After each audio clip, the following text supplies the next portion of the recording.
Sebelum mulai videonya, jangan lupa klik tombol subscribe dulu ya. Terima kasih.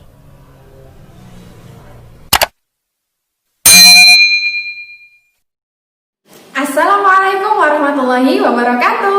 Halo para pejuang NIP, kembali lagi sama aku Santi Widiasari. Di video kali ini aku akan membahas tentang kode akhir pemberkasan yang mungkin akan keluar di pengumuman kalian semua di hasil integrasi SKD dan SKB.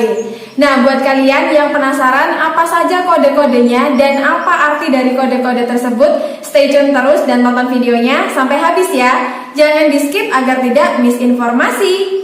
Tapi sebelum itu, seperti biasanya, jangan lupa klik tombol subscribe ya, supaya kalian selalu update informasi-informasi terbaru yang akan aku bagikan di video-video aku yang selanjutnya. Jadi, klik tombol subscribe-nya sekarang juga ya.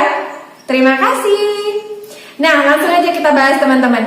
Buat teman-teman yang kemarin sudah lolos sampai tahap SKB dan sudah melaksanakan tesnya, aku ucapkan selamat sudah berjalan sejauh ini.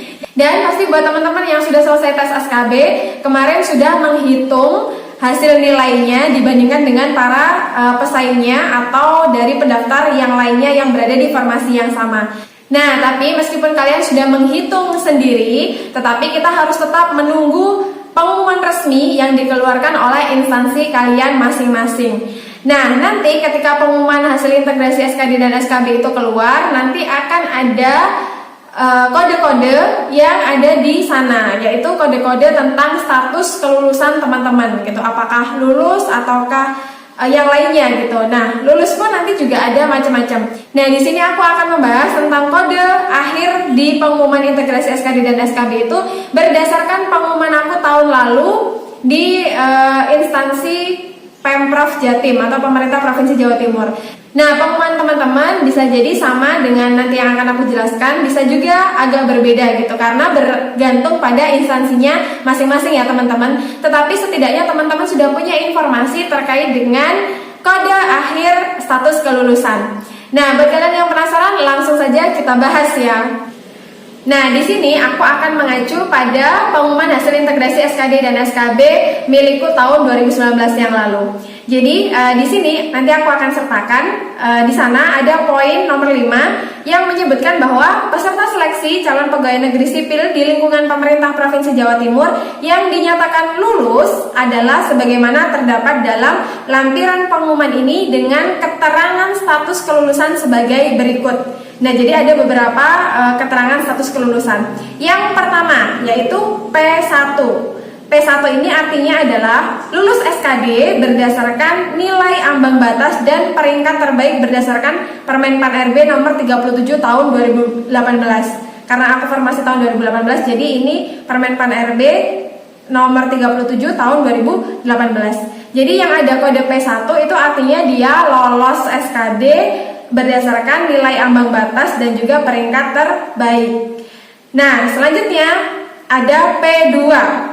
P2 itu artinya lulus SKD berdasarkan peringkat terbaik berdasarkan Permen Pan RB nomor 61 tahun 2018. Jadi kalau P2 ini lulus SKD karena peringkat terbaik. Biasanya P2 ini karena tidak ada yang lolos ambang batas dalam formasi tersebut, sehingga akhirnya di ranking dan diambil yang peringkat terbaik. Nah, itu P2. Kemudian L itu artinya teman-teman lulus seleksi CPNS. Nah, tentunya L ini yang kita harap-harapkan ya teman-teman, yaitu bisa lulus di seleksi CPNS kali ini. Nah, tapi selain L ada juga L-1. Apa artinya L-1? L-1 berarti lulus seleksi CPNS setelah perpindahan formasi antara jenis formasi dalam kurung umum ke khusus dalam jabatan atau pendidikan yang sama. Nah, ini maksudnya adalah kalau nanti teman-teman mendapatkan L-1 itu artinya teman-teman lulus seleksi CPNS. Nah, tetapi lulusnya ini karena setelah adanya perpindahan formasi antara jenis formasi umum khusus, itu ada perpindahan di sana yang kemudian teman-teman itu akhirnya lulus. Tapi tentunya dalam jabatan atau pendidikan yang sama ya. Nah, itu teman-teman lulus. Kemudian selanjutnya ada L-2. Nah, apalagi nih? L-2 itu lulus seleksi CPNS setelah perpindahan formasi antara lokasi formasi dalam jabatan atau pendidikan yang sama. Nah, apa bedanya dengan L-1? Kalau L-1 tadi itu perpindahan formasi antara jenis formasinya. Nah, kalau L-2 itu perpindahan formasi antara lokasi formasinya, tapi sama-sama masih dalam jabatan atau pendidikan yang sama. Dan dua-duanya juga lulus, tapi bedanya adalah lulusnya itu yang satu karena perpindahan formasinya, jenis formasinya, yang ke L-2 itu karena perpindahan lokasi formasinya, tapi tetap lulus. Nah, kemudian setelah itu ada SP. Ketika nanti punya teman-teman di pengumuman atau punya pesaingnya ada di kolom keterangan itu SP, itu artinya dia mendapatkan nilai SKB penuh 100 poin karena memiliki sertifikat pendidik yang dikeluarkan Kemendikbud atau Kemenristekdikti dan atau Kemenag. Nah, jadi kalau nanti teman-teman melihat ada kolom keterangan ada SP, itu artinya dia punya sertifikat pendidik. Dan seperti yang kita tahu, jika punya sertifikat pendidik, maka di SKB dihitung betul semua 100 poin, yang artinya dia nilainya maksimal yaitu 500.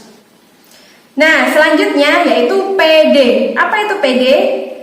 PD adalah putra atau putri daerah setempat yang mendaftar formasi umum untuk jabatan guru pada satuan unit kerja instansi daerah berkategori terdepan, terluar, terpencil, tertinggal, dan tidak diminati berdasarkan data Kementerian Pendidikan dan Kebudayaan, Kementerian Kesehatan, dan Kementerian Agama. Diberikan tambahan nilai pada SKB sebesar 10 poin dari total nilai SKB berdasarkan Permenpan RB nomor 36 tahun 2018. Jadi kalau nanti di kolom keterangan ada yang PD, itu artinya dia adalah putra-putri daerah yang mendapatkan tambahan 10 poin. Nah, itu adalah macam-macam status kelulusan. Tapi selain itu masih ada lagi. Apakah itu? Yang selanjutnya adalah kode TH. Apa itu kode TH? TH itu berarti yang bersangkutan tidak hadir pada saat proses SKB. Nah, itu jadi nanti ada kode TH. Kemudian selain TH ada lagi kode TL. TL ini berarti dia tidak lulus.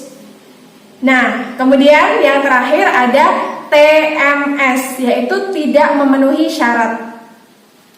Nah, kalau tidak memenuhi syarat, artinya dia juga gagal atau dianulir kelulusannya dikarenakan beberapa hal. Aku juga sudah pernah buatkan videonya tentang beberapa kesalahan fatal yang bisa menyebabkan seseorang atau yang bersangkutan bisa tidak memenuhi syarat dan gagal di tahap pemberkasan. Kalian bisa cek videonya di pojok kanan atas.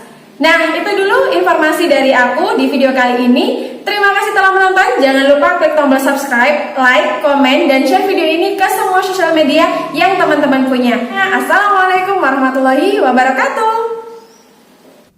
Eits, bagi yang belum subscribe, jangan lupa klik tombol subscribe-nya sekarang juga ya.